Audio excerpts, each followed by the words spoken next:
kind of a conservative player as far as Miracle goes. I feel like there were definitely some places where he could have gone to face more aggressively and played around Akanai's circle, which every Priest deck has.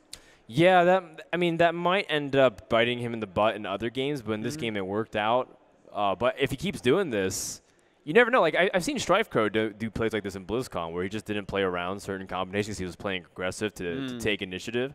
But it cost him the game, and ultimately it cost him the series and the tournament, in my opinion, against D2, because there were several moments where he would not be respecting certain combinations from his opponent, and as a result, he lost his board. Yeah. You know, the more I look at that last turn, I have to say I think it was a little bit of a misplay by Nazgul, because if you look at it mathematically, like, to conceal with him at 5 and you have a 7 attack, 5 health minion on board, he cannot live the next turn. Like, he has to clear with Akanai, and that doesn't clear everything. So you need Akanai circle. I think he also played probabilities because he did see the circle of healing already, so he knew he probably is missing a circle, or he didn't have the clear the previous turn. So either way, we're going to go to Hunter versus Rogue. Okay. And this is the best deck to 2-0 with, in my opinion. Indeed it is. And we see already he does have Savannah high main, so maybe a little bit different than what RDU was playing. Yeah. Maybe slightly weaker against Miracle when you're playing maybe a slightly less aggressive Hunter deck. Are we tossing away this Haunted Creeper? I mean, I feel like you want to get that quick Undertaker start. Well, the Haunted Creeper, like, it's a sticky minion, but as we see, his hand is really underwhelming for the early game. Yeah, I think so. And with no play on turn 1, that is a big deal, because now Rogue can pass and coin into whatever he has, like SI7 agent or even just hero power, becomes a really big advantage for the Rogue. Well, he will be able to play the Haunted Creeper, I guess, but you're definitely right, Frodan. That's what a rough early game so far for Mwampy. This is not how you want to start against Miracle Rogue, that's for sure. Well, because as the game goes longer, usually Hunter scales really decent in the late game because of all its powerful combos, but because you have cards such as Sap that can deal with the high mains, like, I really already feel like Rogue's in a big lead at the moment. I have to agree with you. Like, if he draws poorly from here on out, then you know, anything can happen. But his hand is very strong. He can deal with anything that comes down. Yeah, and I mean, you expect that coin SI7 agent. You have to smack this down. Animal Companion is too risky. Yeah. You definitely don't want to go for that. So, pretty clear Eagle Horn Bow. We'll be able to go to face with his little spectral dudes. Chop him in the legs. Yeah. In the knees, for sure. Yeah. Do you know that you know, the average American male swallows 10 spiders a year while asleep? What? Tell me it's not true. I read that somewhere. What? Oh, there's spiders on the board. I was like, oh, that was actually a complete tangent from what we were talking about, but yeah. No, there's spiders on board, yeah. Yeah. I hate spiders, man. You're saying I swallow 10 spiders every year? You personally, Frodan, have probably swallowed like 100 spiders in your life. Wow. Well, I mean, I haven't gained any superpowers from it, so this is very disappointing for me at the moment. You have to get bitten, not swallow it. Well, how do you like Snake Trap here? Snake Trap is interesting because Rogue has so many ways to kill it without using attack, but, I mean, what's more important is that your mana curve this turn is really bad. Yeah. And if you get the Snake Trap activated, it can be really powerful for Houndmaster. Yeah. And let me ask you this, Artosis. Yes. How many snakes does the average American swallow every year? Does the average what swallow every year? You said the average American swallows 10 spiders, so I asked you how many snakes does the average American swallow? I would say none. Yeah, I would go with none on that. Well, it looks like Na's going to have to swallow 3 of them right here. Ah, that's true. Well, he's got Blade Flurry. That's the good news. Yeah, but that would use up all his mana for this turn. I think he has to do it, though. Not exactly what you want to be using your Blade Fury for, but... Right, and you also reset your weapon, so you had Deadly Poison, but it's inconvenient, and you gave your opponent damage. And exactly. This actually turned out really well playing that Snake Trap that turn. So, has to be feeling pretty good about this. Yeah, this is actually a really good spot now for the Hunter if your opponent doesn't have the Gadgetzan Auctioneer. Oh, your old Leok. No, it's all right. It's okay. He's got Houndmaster, which is decent. He's got Unleash the Hounds. Yeah, so you're right. It's not terrible. But look, I want to be – this is a thing in Hearthstone, being angry that you got Leok. So is it? You gotta some roll love. with me here, Frodan. The problem is that whatever animal companion comes out, even if it was Misha, it's easily removed by Eviscerate. Yeah. Like, there's just no questions about it. Yeah, I think that is exactly what we're going to see right here. Yeah. And look, we were talking about how good this Miracle hand was at the beginning, how he was in a lead, but looking at Nazgul's hand now, he really hasn't drawn into anything. He's sitting there with a hand that's really, really lackluster at the moment. Are you happier with Hoffer than Leok? Not knowing your opponent's hand. At these life totals, yeah. Okay. Yeah, totally. You know, he's already used an SI7. He's already, I guess he hasn't used a backstab yet. So I think, like, pretty much anything is going to get removed there. Leok would be what I'm still just a little bit unhappy about. Is fine. Yeah. Well, Violet Teacher is something. Yeah. And the unfortunate thing is that he can't deal with these Leopard Gnomes without using Sap. And these Leopard Gnomes are starting to stack damage. Seriously, if they both get an attack, that's brutal. Like, he may want to sap one just to slow things, but I mean, that's gross, right? Yeah. He's going to conceal, which is interesting. Oh, man. Oh, he's taking so much damage. He's back down to 12 health. And we know there's a kill command already in hand. In fact, is that lethal? Yeah, I think so. Unleash the Hounds with kill command should be 12 damage. 2, 4, 7 plus 5. Yeah, that's 12. You're right. It should be lethal right here. He's got lethal there. Wompy looking like he's going to fight back. And those Leopard Gnomes. Yeah, them Leopard Gnomes, man. That is going to be game number 2, and we're going to go to the final game. These are Hunter things. This is what Hunter does. And a lot has to do with just the resources that Miracle Rogue ran dry without Gadget. It's what I was telling you before. I feel like now more than ever, Rogue is really dependent on Gadget and Auctioneer because there's a lot of things that you need to clear. He got an SI7 agent. Coin SI7 agent is one of the best cards Rogue can ask for against an aggressive deck. Absolutely. And he still just got blown away. No, he just didn't really have any card draw. We didn't see Fan of Knives. We didn't really see Shivs. We didn't see Azure Drake or Gnomish Inventor. We didn't see anything for card draw. So he's sitting there drawing just completely dead draws. Yep. It's like, oh, a prep. Oh, a Cold Blood, Conceal. These are like cards that are, you don't want them until you're drawing a lot of cards. Yeah, absolutely. And, I mean, if he had the Conceal with the Violet Teacher to go off maybe one turn, he could have double Cold-Blooded, Conceal. That might have brought him in, but even then you have still 2-3 turns while Hunter was waiting to kill for a long time. So that's why I feel like Hunter against Rogue is pretty strong nowadays, even if you feel like Rogue has great answers to you. Yeah, it's a good point. So we'll see what he goes with next. It looks like he has Hunter and Shaman that he can choose against this Hunter now. Hunter versus Shaman. I think you got to go Hunter. I think you're right. And he does, in fact, go Hunter. I got to say, Frodan, in this matchup, personally, I like the more aggressive Hunter deck, generally speaking. The lower mana curve. I do. I mean, sometimes a high main will come out and bite you in the ass, but if you can empty your hand real quick, I feel like you're oftentimes in very good shape. That sounds like the most painful bite I've ever experienced. It does 6 damage, Frodan. That's enough to paralyze your leg for the day. Wow. Well, let's look at these hands. We have Double Flare and Leopard Gnome with an Animal Companion. Not that bad if your opponent draws a lot of traps.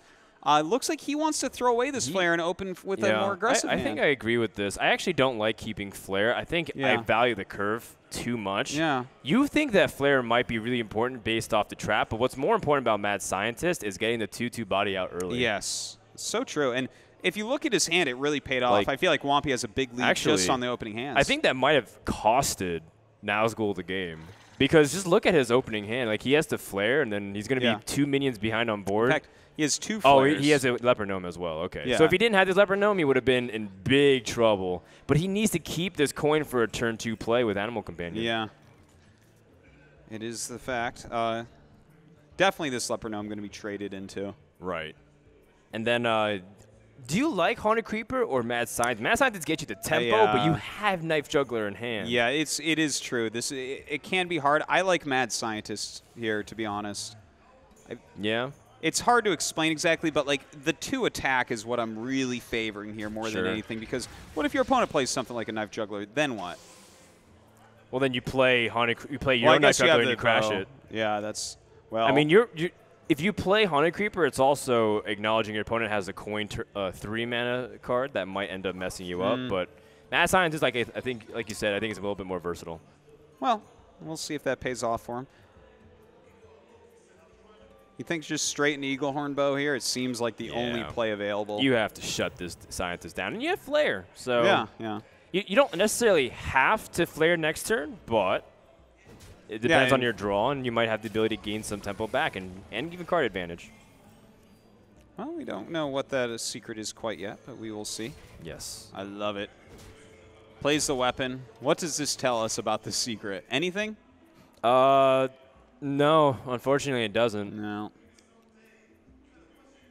But the nice thing is that you know it's not explosive trap, right? Oh no, you killed the Scientist with the bow, excuse me. And Snake trap. Snake trap. Okay. Well, it's one of the more common ones that you see anyways. Is he considering hero powering here? Well, I don't think you so. do have 2 Death Rattles with your Haunted Creeper. Next turn, you can play Animal Companion, but I feel like it's a little bit too optimistic. Yeah. Like that's. I feel like that would just have been a greedy play. He doesn't do it anyways, so that's fine. Sure. Well, Wompy over here definitely does have some options. This second Flare can definitely do some work too, because now he's going to be able to kill off 2 traps and gain a card leg up both those times. Yeah. I'm actually a little bit surprised. I would have considered playing my freezing trap that turn, and it's actually very good for him that he did not. But is this a second Snake trap? Oh, man. Wow. Well, you know, Knife Jugglers have lost a significant amount of power. Yeah, that is a fact. You know, of course, he does have a few other minions that they combo with, Unleash the Hounds as well, but we'll see if that actually comes into play. And Nazgul having still some very strong plays here. So then we have the opportunity to line up some really nice juggles here with the Knife Juggler, right? Certainly. So if we play Knife Juggler, we're killing something off with the bow first. We're most likely killing off the Undertaker. It's got a lot of health. So then do we play Knife Juggler and then an Animal Companion, or do you think like Emperor Cobra actually has some value here? Oh, Emperor Cobra in this scenario, I think the only value he has is that he's a 2/3. Like his ability, obviously, he's going to kill anything he touches anyways right now. Right. So the Animal Companion feels a little bit better. All right. So he gets a Huffer, and it hits the Mad Scientist. Oh. Now he can pop the Mad Scientist and be able to get some other juggles off his Haunted Creeper. I quite like it. Oh. But, hold on, if he hits this and it kills that spider, then Huffer dies the next turn. Okay. Well, he didn't attack before the trap, but if this is explosive, that would have been disastrous. Oh, you're right. Yeah, that was actually a big mistake. A little greedy, but that was, yeah. I mean, Wompy does end up weathering, and now he gets intel that that's Snake Trap. There's no other possibility other than Snipe, I guess. Yeah, it could be Snipe. Could it really be Snipe? No, it couldn't be Snipe. Okay, no, it couldn't be Snipe. Now Nazgul needs a big roll off of his own Animal Companion here, right? What is he looking for? Just Leok? Yeah, or I mean Leok, or even Huffer to trade something down. Like yeah, I guess Huffer would be fine as well. Something to reduce damage. Like at this point, if your opponent, if you're gonna be trading your own health down. Ooh. I think that's a death sentence, because what happens is now every single creature on your opponent's side has taunt. Yeah, that's true. You did just play Fade on your opponent. Oh, man. Savannah Hymen, and it's going to be before his opponent's turn. This is where going first in the mirror matchup can make the huge difference of pushing you over the edge. I mean, we already had a big lead for Wompy, but that is the nail in the coffin. No, having that Hymen out is just too powerful. And there is literally no way to deal with this. Well, his best chance of survival is getting a Misha, killing off the Huffer, going over to the opponent's table, unplug his keyboard and mouse, and shut off his PC. That's the win condition here for Nazgul.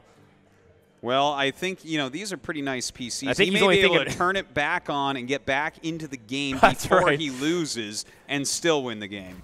I mean, I think he's only thinking about half that build. Leok is not going to do it here. Well, there's only 7 damage or 8 damage that we see on the board once he clears, but yeah, it's looking grim, to say the least. Oh man, Nazgul, I think he's just going all out. But we need 1 point of damage for Whompy, and he has an Iron Beak Owl. You know, that's not the 1 point of damage. No, it's not. He actually will live another turn. And that's, hold on, 8, 10. No, it's not really that much incoming damage. You obviously go to face with this. Yeah, and then you just play cards that are in your hand, go to face. That's you just great. Hero power. You put him on a 1-turn clock. Well, that's a very quick clock there. Right, and now what can you ever draw that can win you here from the Hunter? You don't have anything. Nazgul has 2 Imanes and a Lepronome. Well, it fits the curve, but it doesn't fit this situation. Not even Jesus himself could convert that into a miracle. He did it with 2 loaves and a fish, but he couldn't do it with 2 Savannah Highmans and a Lepronome. Not this time. Not on that mana. Normally that's enough, but it looks like Whompy comes back after losing that crucial first game, which is so important in a best-of-3. But, you know, well played. He definitely deserves that win. Absolutely. Everyone says that winning the first game in the best-of-3 gives you an absurd win percentage. So the fact that Whompy can climb back from that position, well done. Indeed. So Nazgul taking that loss. It's going to be hard for him to get out of this group still. But 2 players do advance from every group, so he's not out of it yet. Yeah, and I think we've gotten a good idea of what's already really strong in this tournament. Because people feel like they're obligated to ban Warlock based off they don't want to guess incorrectly in the best-of-3, then we have Hunters being really strong and versatile in the best-of-3. So I think players who don't bring Hunter, like we saw Ignite, not leaving it out of his lineup, he's going to be struggling all tournament long.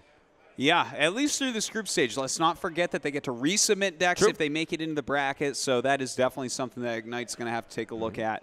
Okay, so it looks like we're going to go ahead, jump to a quick little commercial break. We'll actually tweet about exactly how long it'll be. That's right. And we'll have a few minutes, but we'll let you know, so make sure, guys, to hashtag IeSF and keep track on social media. We'll be back with more action here in just a second. Stay tuned, guys.